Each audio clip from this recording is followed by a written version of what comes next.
Hi, I'm Kimia Emadi, and I will be reading about the upcoming remake of Aladdin.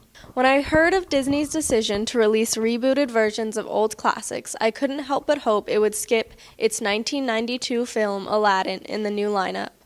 It may be a favorite to some, but to me it's always been a rude, racist caricature that I could never identify with as a Middle Eastern girl.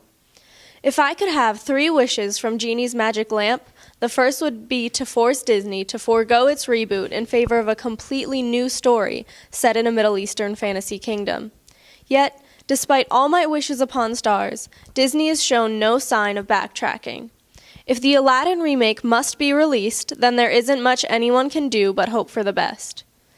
The original movie is set in a fictional kingdom of Agrabah, which was based off modern-day Iraq and borrows heavily from Orientalist tropes that have always plagued Middle Easterners. From belly dancers to camels, parachute pants, thieves, and over-sexualized women, Aladdin is chock full of racist tropes that have persisted throughout history. Jasmine, the female lead, is subject to her fair share of exotification. Even the main characters are imbued with uncomfortable origins. Created by a nearly all-white cast and team, both characters were based off of white models and then changed ever so slightly to seem more exotic. Aladdin, the titular lead, was reportedly modeled after Tom Cruise. The original tale of Aladdin and his magic lamp wasn't even coined in the Middle East, but was instead written by a Frenchman and inserted into his translation of 1001 Nights.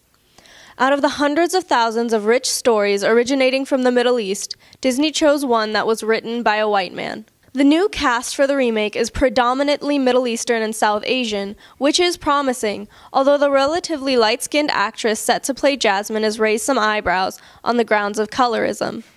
The introduction of a completely new white character, Prince Anders, doesn't encourage much faith either. For Aladdin to be saved, in my opinion, the movie needs to prove to me that it did its homework on Middle Eastern culture. No more cringeworthy stereotypes, hook-nosed Jafar, or lyrics discussing the barbarism of the region.